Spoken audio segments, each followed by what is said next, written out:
देखिए, इस वाले चैप्टर के रिवीजन में अगर ब्रॉडली मैं बोलूं ना, तो हम लोगों को डिपार्टमेंटल, अगर एक एंटिटी है उसके 4 डिपार्टमेंट हैं, तो हम लोगों को departmental trading and profit and loss account columnar form में बनाना है। मतलब 4 कॉलम का, अगर 4 डिपार्टमेंट्स हैं तो 4 कॉलम का trading and profit and loss account बनाना है।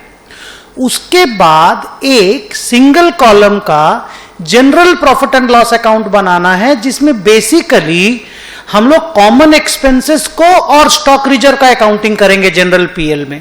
और उसके बाद एक बड़ी सारी सिंगल कॉलम की बैलेंस शीट बनानी है जो पूरी एंटिटी की होगी।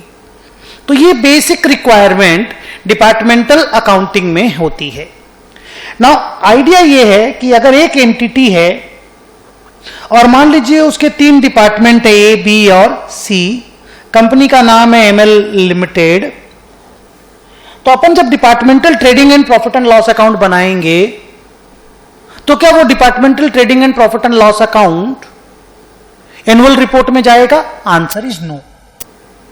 एनुअल रिपोर्ट में तो सेगमेंट रिपोर्टिंग वाला जो A17 आप लोग ग्रुप 2 में पढ़ते हो, उस तरह का रिपोर्टिंग करना पड़ता है। ये जो हम trading and profit and loss account बना रहे हैं, अपनी इंटरनल रिपोर्टिंग के लिए बना रहे हैं। एक्चुअल में जो ट्रेडिंग पीएल बनेगा वो सिंगल कॉलम 1 ठो बनेगा, जो शेड्यूल 3 के हिसाब से आपको कॉर्पोरेट अकाउंटिंग में हम लोग पढ़ाते हैं ना, कंपनी बैलेंस शीट में, वो वाला बनेगा। तो सर फिर ये क्या हो रहा है? ये अपने फीडबैक के लिए कि मेरा हर डिपार्टमेंट कैसा परफॉर्म कर रहा है, डिपार्टमेंटल मैनेजर को फीडबैक देने के लिए कि तुम क्या कर रहे हो, तुमको, और फिर उसको मोटिवेशन मिलेगा। प्रॉफिट अर्न कर रहा, लॉस इनकर कर रहा, तो उसको बताएंगे तुम्हारी गलतियां कहां हो रही है। उसके लिए डिपार्टमेंटल ट्रेडिंग पीएल बनता है।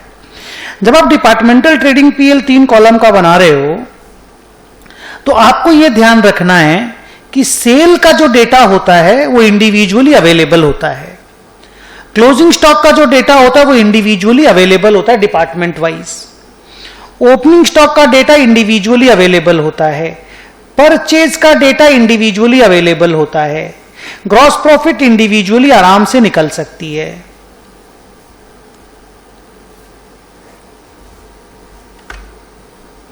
बस यहां पे एक चीज ध्यान रखना है कि अगर एक डिपार्टमेंट दूसरे डिपार्टमेंट को माल ट्रांसफर करता है तो उसका अकाउंटिंग कैसे होता है।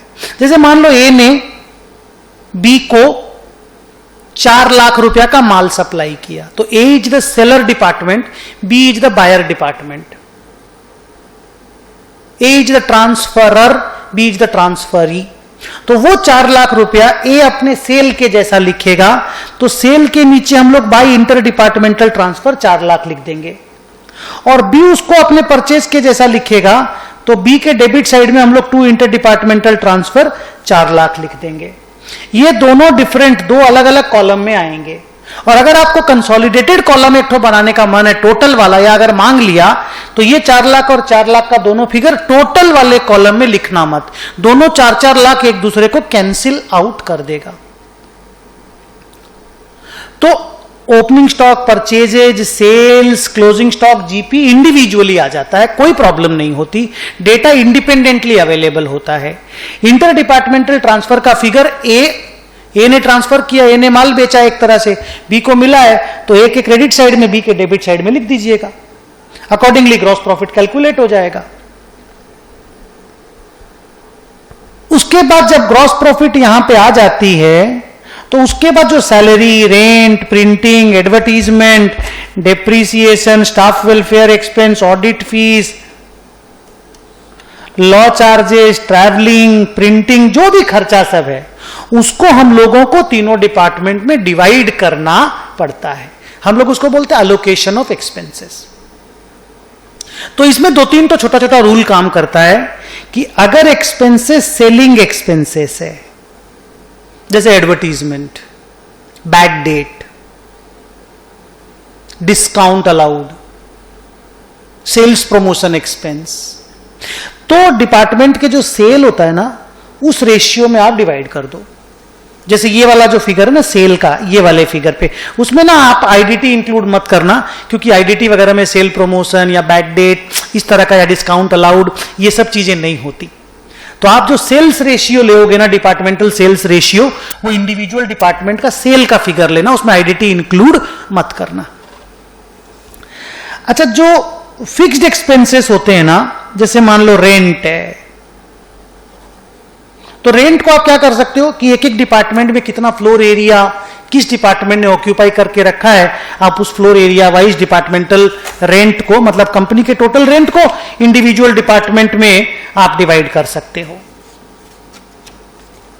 ऐसे ही मान लो सैलरी है और कॉमन टोटल सैलरी एक साथ पेमेंट हो रही है, तो आप एक काम कर सकते हो, टोटल जितने भी सैलरी है और जिस जिस डिपार्टमेंट में जितने जितने स्टाफ हैं, नंबर ऑफ स्टाफ के बेसिस पे आप सैलरी को डिवाइड कर सकते हो। इवन स्टाफ वेलफेयर एक्सपेंस को भी नंबर ऑफ एम्प्लॉय के बेस पे डिवाइड कर सकते हो। इवन जो कैंटीन एक्सपेंस है, नंबर ऑफ एम्प्लॉय के बेस पे डिवाइड कर सकते हो। अगर लाइटिंग का बात करो तो लाइटिंग को नंबर ऑफ लाइट पॉइंट्स किस डिपार्टमेंट में कितना यूज हो रहा है, उस तरह से डिवाइड कर सकते हो। फिक्स्ड असेट से रिलेटेड अगर एक्सपेंस जैसे डिप्रीसिएशन हुआ, इंश्योरेंस ऑफ फिक्स्ड असेट हुआ, अगर कॉमन करके दिया हुआ एक साथ, तो जिसका जिस डिपार्टमेंट में जितना value of fixed asset use हो रहा है उस रेशियो में डिवाइड कर सकते हो। कैरेज इनवर्ड वगैरह है तो परचेज के रेशियो में डिवाइड कर सकते हो। कैरेज आउटवर्ड वगैरह है तो सेल्स के रेशियो में डिवाइड कर सकते हो। तो जब सारा एक्सपेंसेस को आप डिवाइड कर दिए मान लो, तो आप डिपार्टमेंटल नेट प्रॉफिट निकाल सकते हो।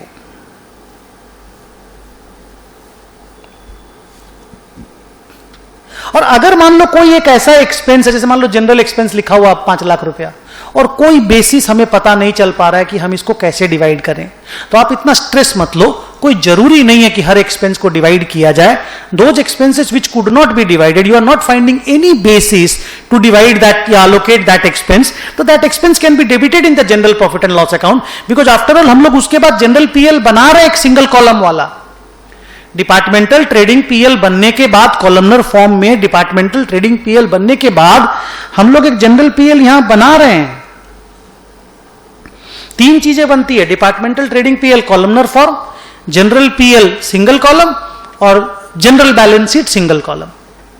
तो जनरल पीएल में आप सबसे पहले जितना भी डिपार्टमेंटल नेट प्रॉफिट आया, 1, 2, 3 फिगर, तीनों को जोड़ करके लिख दीजिए। जो कॉमन एक्सपेंस आप डिवाइड नहीं कर पाए, उस कॉमन एक्सपेंस को यहां पे डेबिट कर दीजिए। जिनको डिवाइड कर दिए उनको तो यहां लिख ही दिए, जिनको डिवाइड नहीं कर पाए यहां लिख दीजिए। उसके बाद सबसे इंपॉर्टेंट चीज होता है स्टॉक रिजर्व अकाउंटिंग, जिसके लिए समझ लो ये डिपार्टमेंट का चैप्टर बनाया गया। We call it stock reserve accounting. अब मैंने यहां पे 2 तरफ स्टॉक रिजर्व लिखा और आप समझ गए होंगे, ये मेरा ओपनिंग स्टॉक रिजर्व है और ये मेरा क्लोजिंग स्टॉक रिजर्व है। दोनों को नेट करके एक साथ भी लिखा जा सकता है। अगर 2 अमाउंट तुम अलग अलग निकाल लिए तो दोनों को नेट करके भी लिखा जा सकता है, बट अपन लोग अलग अलग लिखते हैं।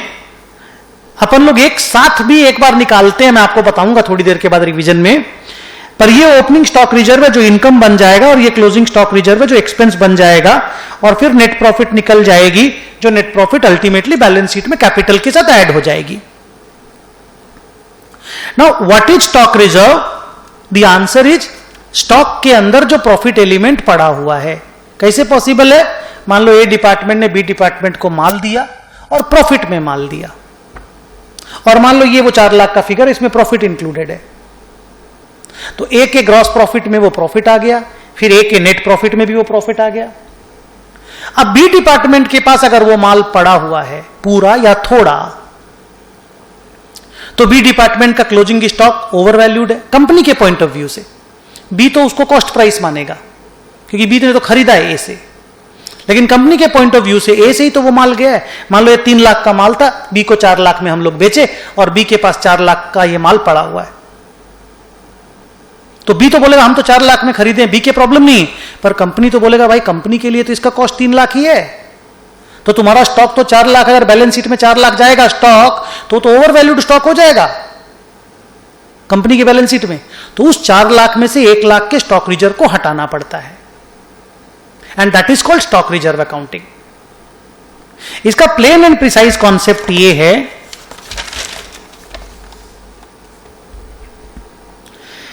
कि अगर क्लोजिंग स्टॉक है और उसके अंदर स्टॉक रिजर्व है, स्टॉक रिजर्व माने प्रॉफिट एलिमेंट, और ये सिर्फ तभी और तभी पॉसिबल होता है जब एक डिपार्टमेंट दूसरे डिपार्टमेंट को माल ट्रांसफर करता है प्रॉफिट में, और उसमें से कुछ माल उसके स्टॉक में पड़ा रह जाता है, जिसको माल मिला ना ट्रांसफरी, उसके माल में कुछ क्लोजिंग स्टॉक अगर पड़ा रह गया तो ही स्टॉक रिजर्व अकाउंटिंग होती है। तो अगर क्लोजिंग स्टॉक में स्टॉक रिजर्व है तो उसका जनरल एंट्री होता है general P&L account debit to stock reserve.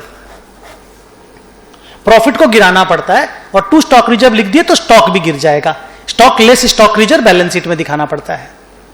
तो एक तरह से जनरल PL टू स्टॉक ही है, लेकिन टू स्टॉक रिजर्व लिखना अच्छा लगता है।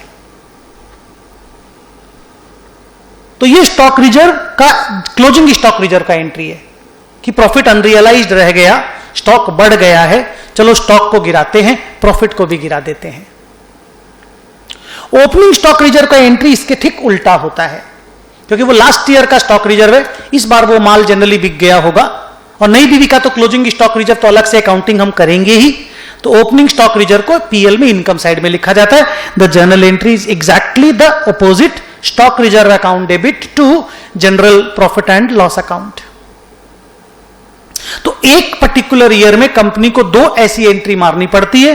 One is stock reserve account debit to general PL, this is for opening stock reserve, and another is general PL to stock reserve, that is for closing stock reserve. इस तरह का काम consignment account में, branch में, तुम्हारा amalgamation accounting में आप लोगों ने कई बार किया है। इंपॉर्टेंट थिंग इज कि स्टॉक रिजर्व निकाला कैसे जाता है। द आंसर इज, इसका एक सिंपल सा फॉर्मूला है, stock into IDT ratio into GP ratio.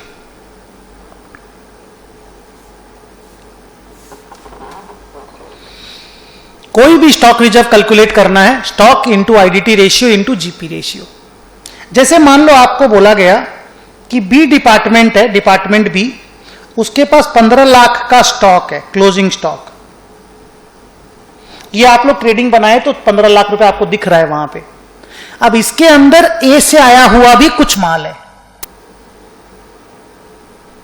ए से आया हुआ भी कुछ माल है, उसके अंदर ए ने प्रॉफिट लोड करके रखा है,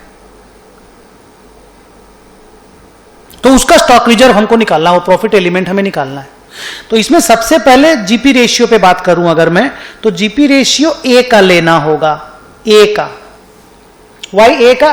बिकॉज ए ने प्रॉफिट लोड किया है, ए जानता है कि कितना प्रॉफिट है, तो ए का जीपी रेशियो लेना होगा। तो ए का जीपी रेशियो कैसे पता करेंगे? ए का ट्रेडिंग देख लो, पता चल जाएगा। तो सर ए के ट्रेडिंग में जीपी रेशियो मतलब GP by sales plus IDT.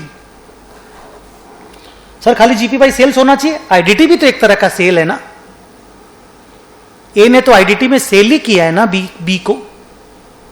तो ए का जो सेल है क्रेडिट साइड में और ए के क्रेडिट साइड में जो आईडीटी है, ये देखिए ए का जो सेल और ए के क्रेडिट साइड में जो आईडीटी है, इन दोनों को सेल मान के उसको जीपी से डिवाइड करके GP divided by that is equal to A का जीपी रेशियो आ जाएगा। मान लो आया 25%।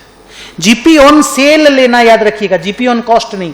अगर किसी क्वेश्चन में जीपी ऑन कॉस्ट दिया हुआ तो GP on sale single entry में जैसे आपको सिखाए थे कन्वर्ट करना, वैसे कर दीजिएगा। GP should always be GP on sale. तो इस तरीके से जीपी रेशियो निकलेगा। अब ये स्टॉक का तो फिगर जो है वो तो सीधे 15 लाख लेना है। सर ये कहां से आया? ये बी के ट्रेडिंग अकाउंट में क्लोजिंग स्टॉक से आया। ये देखो, ये जो बी का ट्रेडिंग अकाउंट है, ये जो बी का क्लोजिंग स्टॉक है, ये वाला फिगर है। इस क्लोजिंग स्टॉक में जो बी का क्लोजिंग स्टॉक है, ए ने प्रॉफिट लोड किया होगा क्योंकि कुछ माल इसमें ए वाला है, अगर है तो। अब पता करेंगे कि भाई इस 15 लाख में ए का माल कितना है, तो ये कैसे पता चलेगा? आंसर इज, या तो क्लियर कट क्वेश्चन में बोल देगा कि भाई इस 15 लाख में 2 लाख रुपया ए का माल है। तो अगर 2 लाख रुपया ए का माल है तो अपने को ये स्टॉक इंटू आईडीटी रेशियो वाला काम नहीं करना। आप सीधा यहां पे लिख दीजिए 2 लाख, बिकॉज 2 लाख रुपया is IDT stock, inter departmental stock. अगर 2 लाख रुपया इंटर डिपार्टमेंटल ट्रांसफर वाला स्टॉक है तो सीधे 2 लाख में 25% मल्टीप्लाई कीजिए, 50,000 रुपया का स्टॉक रिजर्व आ गया, general PL to stock reserve का एंट्री मारिए, काम खत्म हो गया। लेकिन अगर क्वेश्चन ये चीज क्लियर नहीं करके देता है कि 15 लाख में ए का स्टॉक कितना है, तो फिर हमको बी डिपार्टमेंट के ट्रेडिंग अकाउंट को देख करके आईडीटी रेशियो पता करना पड़ेगा। Sir what is the meaning of IDT ratio? IDT ratio यहां पे है, देखिए बी डिपार्टमेंट का ट्रेडिंग अकाउंट का डेबिट साइड देखिए, ओपनिंग स्टॉक को इग्नोर कर दीजिए, फिनिश्ड गुड्स का ओपनिंग स्टॉक को इग्नोर कर दीजिए, बाकी डेबिट साइड में जितना भी आइटम है जीपी छोड़ करके, माने ऊपर में ओपनिंग स्टॉक और फिनिश्ड गुड्स छोड़ करके और नीचे में जीपी छोड़ करके, डेबिट साइड में जितना भी आइटम है उसके रेशियो को आईडीटी रेशियो बोलते हैं। कैसे? मान लो डेबिट साइड में दो आइटम है, एक आईडीटी एक परचेज।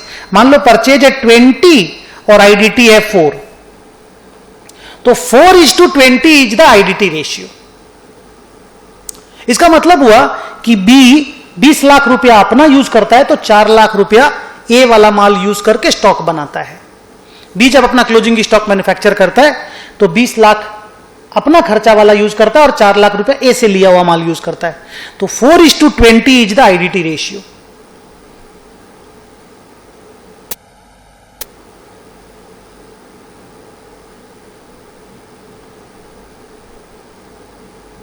तो सर अगर 4:20 माने 1:5 हो गया, सॉरी हाँ 1:5, 4 5 20, 1:5 हो गया।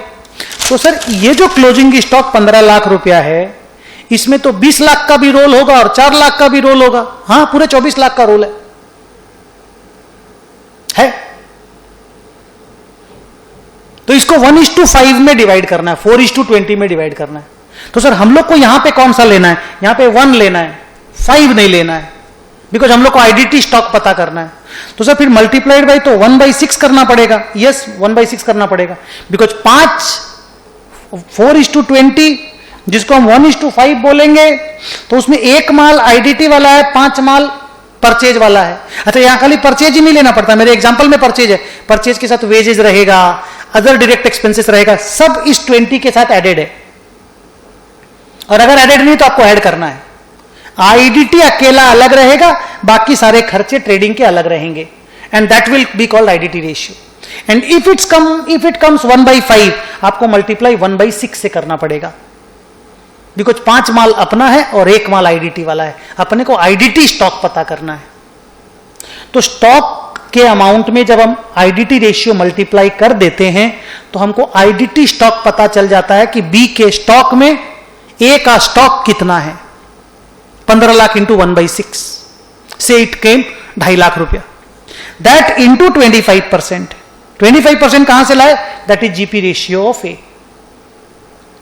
So it is so simple to calculate the stock reserve. 1, अगर आईडीटी स्टॉक डायरेक्टली दिया हुआ है कि इतना है तो सीधा जीपी रेशियो से मल्टीप्लाई कर दो। 2, अगर आईडीटी स्टॉक नहीं दिया हुआ है तो आईडीटी रेशियो पता कर लो, जो कि बी डिपार्टमेंट के ट्रेडिंग अकाउंट के डेबिट साइड को देखने से आएगा। Opening stock of finished goods और जीपी को फिगर को छोड़ दें अगर, तो ट्रेडिंग अकाउंट के सारे अमाउंट आईडीटी रेशियो निकालने के काम आते हैं। उसमें आईडीटी के फिगर को अलग कर दीजिए, बाकी सारा खर्चा को जोड़ दीजिए, 4:20 जैसा कुछ आ जाएगा, that will be called IDT ratio. लेकिन अगर 1:5 आया तो मल्टीप्लाई 1/6 से करना पड़ेगा, बिकॉज 1:5 में वो डिवाइड हो रहा है। तो 1/6 आईडीटी स्टॉक है, 5/6 अपना स्टॉक है। जो 5/6 अपना स्टॉक है उसमें कोई जीपी नहीं है, उसमें कोई प्रॉफिट एलिमेंट नहीं है, क्योंकि वो अपना खरीद के लाए हम लोग।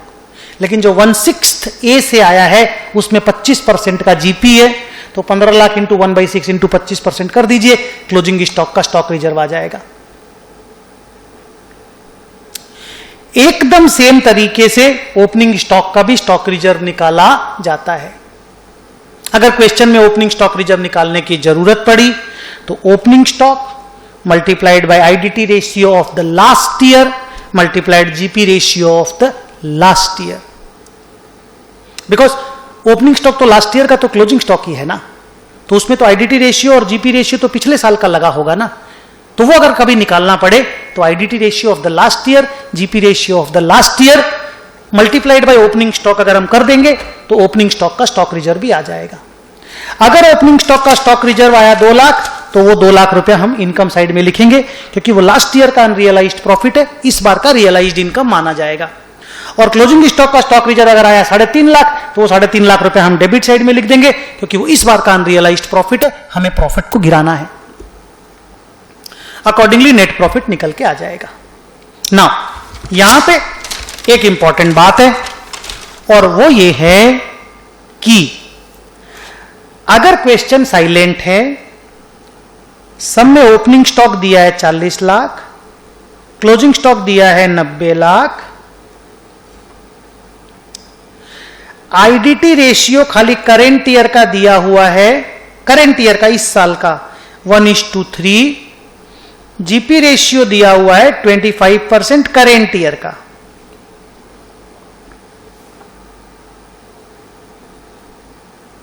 लास्ट ईयर का आईडीटी रेशियो भी नहीं दिया गया, जीपी रेशियो भी नहीं दिया गया।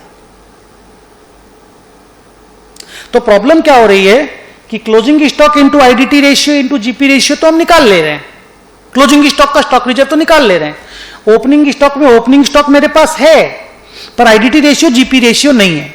तो इसमें एजम्पशन लिया जाता है कि जो करंट ईयर का आईडीटी रेशियो है वो पिछले साल का आईडीटी रेशियो के साथ सेम ले लो, जो करंट ईयर का जीपी रेशियो है वो पिछले साल के जीपी रेशियो के साथ सेम ले लो।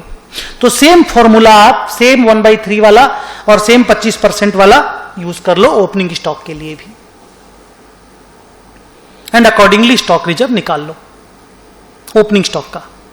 ऐसी ही सिचुएशन में हम लोग बच्चों को यह बोलते हैं कि अगर आईडीटी रेशियो और जीपी रेशियो सेम है, पिछला साल का और इस साल का सेम ही लेना है, तो ओपनिंग स्टॉक का स्टॉक रिजर्व और क्लोजिंग स्टॉक का स्टॉक रिजर्व 2 बार निकालने की जरूरत क्या है भाई? मल्टीप्लाइड बाय आईडीटी रेशियो वही होगा, मल्टीप्लाइड बाय जीपी रेशियो यही होगा, तो 2 बार क्यों निकाले? एक साथ अगर हम इंक्रीमेंटल स्टॉक माने सीधे 50 लाख पे निकाल लें भाई, 50 lakh into IDT ratio into GP ratio अगर कर लें, और जो भी अमाउंट निकला उसको खाली डेबिट साइड में लिख दें। जैसे 40 लाख का निकाल के आप क्रेडिट साइड में लिखोगे, 90 लाख का निकाल के आप डेबिट साइड में लिखोगे, और दोनों IDT ratio GP ratio same ही है, तो आप सीधे 50 लाख के ऊपर आईडीटी रेशियो और जीपी रेशियो मल्टीप्लाई करके एक जो निकाल लोगे वो इंक्रीमेंटल स्टॉक का स्टॉक रिजर्व नहीं आ जाएगा क्या? तो उसको सीधे डेबिट साइड में लिख दो, क्योंकि स्टॉक बढ़ा है, क्लोजिंग स्टॉक बढ़ा है, क्लोजिंग स्टॉक का स्टॉक रिजर्व बड़ा वाला आएगा, तो सीधा उसको डेबिट साइड में लिख दो। और अगर ओपनिंग स्टॉक ज्यादा है तो इनकम साइड में लिख दो। लेकिन इन दिस केस हम लोग एक सिंगल स्टॉक रिजर्व निकाल सकते हैं which is called incremental stock reserve. यहां पे हम लोग लिखेंगे increase in stock multiplied by IDT ratio multiplied by GP ratio. ये काम हम सिर्फ तभी कर पाएंगे जब आईडीटी रेशियो और जीपी रेशियो करंट ईयर और प्रीवियस ईयर का सेम हो। अगर आईडीटी रेशियो जीपी रेशियो में से कोई भी एक दूसरे के साथ अलग हो गया, पिछले साल का और इस साल का, तो हम एक साथ मिला के स्टॉक रिजर्व नहीं निकाल पाएंगे। So this is the conceptual framework of accounting for stock reserve. हां, यह जरूर मैं बोलूंगा, सेकेंड टाइम बोल रहा हूं, कि जो आईडीटी रेशियो होता है वो जिस डिपार्टमेंट, जो ट्रांसफरी जिसको मिलता है माल, जो डेबिट साइड में लिखता है, अपने परचेज के नीचे लिखता है आईडीटी को, उसके ट्रेडिंग अकाउंट के डेबिट साइड से निकलेगा आईडीटी रेशियो। और जीपी रेशियो जो ट्रांसफरर है, जो बेच रहा है, उसका जीपी रेशियो निकलेगा उसके कॉलम से। और आईडीटी रेशियो निकालते वक्त opening stock of finished goods और जीपी दो फिगर को छोड़ दीजिएगा। डेबिट साइड में दोनों रहता है ना, ये इन दोनों को छोड़ के बाकी जितना भी चीज है उसको दो पार्ट में बांट दीजिएगा, एक आईडीटी स्टॉक, एक आईडीटी का अमाउंट और एक बाकी खर्चा का अमाउंट। तो हम तो ऐसा भी बोलते हैं, IDT ratio is equal to IDT amount is to all other expenses other than opening stock and GP. All other expenses other than opening stock and GP and obviously IDT also. इस ratio को IDT ratio बोलते हैं।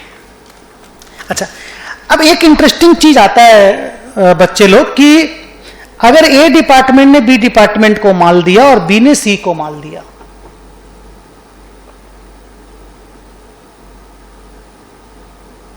तीन department है मेरे पास, ए से B को माल गया, बी से सी को माल गया।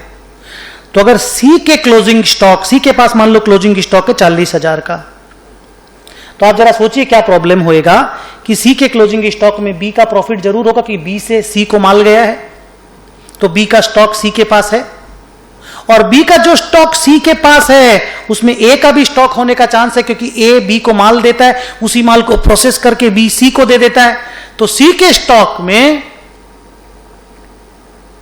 ना सिर्फ बी का प्रॉफिट एलिमेंट घुसा हुआ रहेगा, बल्कि ए का भी प्रॉफिट एलिमेंट घुसा हुआ रहेगा।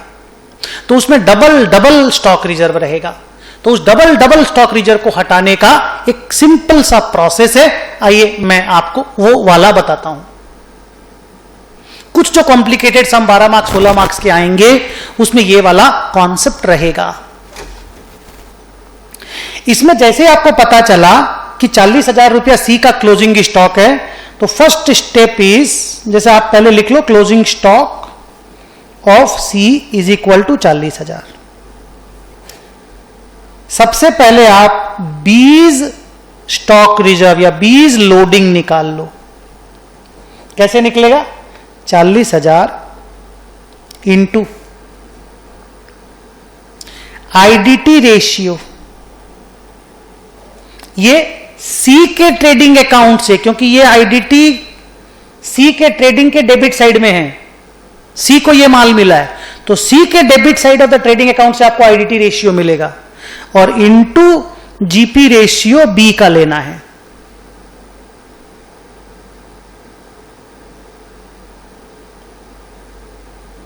अजीब दो ही डिपार्टमेंट है, बी और सी, बस। तो सी का कॉलम से आईडीटी रेशियो ले लिए, बी के कॉलम से जीपी रेशियो ले लिए। 40,000 into IDT ratio into GP ratio multiply कर दिया। मान लीजिए स्टॉक रिजर्व आया 3,000 रुपया। अब इंपॉर्टेंट बात है,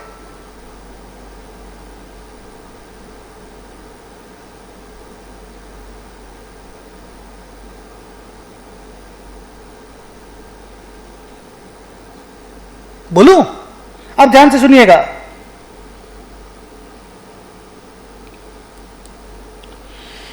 कि 40,000 इंटू, मान लीजिए आईडीटी रेशियो था 1/4, और मान लो जीपी रेशियो ऑफ बी था 30%। आंसर आया 3,000। इसका मतलब क्या हुआ कि सी के पास जो 40,000 का क्लोजिंग स्टॉक है, उसमें 1/4 आईडीटी बी का है, यानी बी ने सी को 10,000 रुपया का माल दिया जो सी के क्लोजिंग स्टॉक में पड़ा हुआ है, और बाकी सी का अपना माल है। माने 40,000 का जो माल है सी के पास, उसमें से 10,000 माल बी से गया है सी को, बाकी 30,000 सी का अपना है। तो ये 10,000 निकालना बहुत बहुत बहुत जरूरी है, जो बी ने सी को दिया था और सी के क्लोजिंग स्टॉक में है। This is the IDT stock. इस 10,000 में 3,000 का प्रॉफिट है। तो फिर आप निकालिएगा कि IDT stock at cost. Sir ये क्या है? ये 10,000 माइनस 3,000, that is 7,000। This is cost to be. Sir ये क्या कॉन्सेप्ट हुआ कि भाई बी ने 7,000 रुपया का माल, 3,000 प्रॉफिट जोड़ा, 10,000 हुआ, सी को दिया। सी के पास वो 10,000 का माल पड़ा है, सी के पास कुछ अपना भी 30,000 का माल पड़ा है, पर उस 30,000 के माल में कोई स्टॉक रिजर्व नहीं है क्योंकि वो तो अपना है, लेकिन इस 10,000 में 3,000 का स्टॉक रिजर्व है। तो बी का कॉस्टिंग 7,000 है, ये निकालना जरूरी है। बच्चे ये निकालना भूल जाते हैं। और 7 जो कि 10,000 माइनस 3,000। अब ये क्लोजिंग स्टॉक 7 का 3 प्रॉफिट जोड़ के 10 बन के सी के पास पड़ा है, जो बी ने सी को दिया। पर बी ने जो सी को दिया 7,000 के कॉस्टिंग का माल, इसमें तो ए का भी माल हो सकता है ना, और ए का माल रहेगा तो इसमें ए का प्रॉफिट भी तो हो सकता है ना 7,000 में, नॉट इन 10,000। 10,000 में 3,000 तो बी ने सी को प्रॉफिट जोड़ा, पर 7,000 रुपया का माल जो बी ने सी को प्रॉफिट जोड़ के दिया, उसमें से कुछ माल तो ए से आया हो सकता है, ए का भी तो प्रॉफिट उसमें हो सकता है। तो इस 7,000 में दोबारा स्टॉक रिजर्व निकालना होगा। As loading which will be 7000 into IDT ratio into GP ratio. दोबारा, तो अब ये जो 7000 लेना है, ये बी का क्लोजिंग स्टॉक है, समझ लो एक तरह से, भले सी के पास पड़ा है पर बी का है, इंटू आईडीटी रेशियो जो लेंगे ये बी के कॉलम से लेंगे, बी के डेबिट साइड से लेंगे, ये पता करने के लिए कि बी जो सी को 7000 का माल दिया है उसमें से ए का माल कितना है। तो मान लो बी हाफ हाफ यूज करता है, अपना एक यूज करता है तो ए का एक यूज करता है।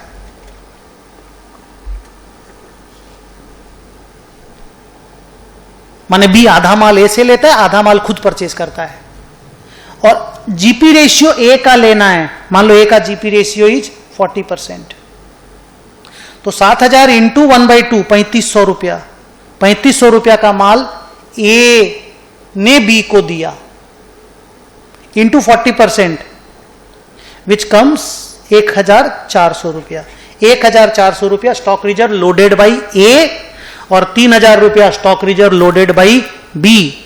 तो 4400 रुपया is the total stock reserve loaded by A and B which is there in the closing stock of सी।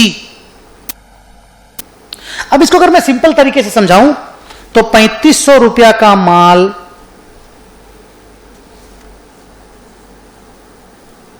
जो ए ने बी को दिया उसमें ए ने 1400 रुपया का प्रॉफिट लिया था, ए उसको 2100 रुपया में ही बनाया था 2100 में, 1400 जोड़ के उसने बी को दे दिया, तो 3500 का माल बी को मिल गया। पूरा सुनिएगा ढंग से। उस 3500 के माल में बी ने अपना 3500 खर्चा किया, 3500 ए से लिया, 3500 अपना खर्चा किया, 7000 का माल बन गया बी के पास, वो उसमें 3000 प्रॉफिट जोड़ के सी को दे दिया। 10,000 का माल सी के पास पड़ा है, वो 10,000 का माल में तुम खुद सोचो 2-2 जन का प्रॉफिट है कि नहीं। 3,000 जो बी ने ऐड किया और 1400 जो ए ने ऐड किया।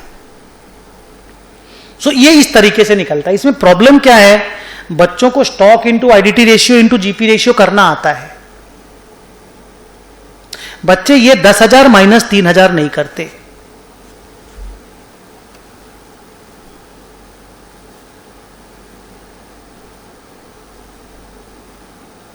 कि 10,000 का आईडीटी वाला स्टॉक है, उसमें 30% प्रॉफिट है 3,000, तो माइनस करके अगली बार का निकालना है। वो लोग 10,000 पे अगली बार का भी निकाल देते हैं।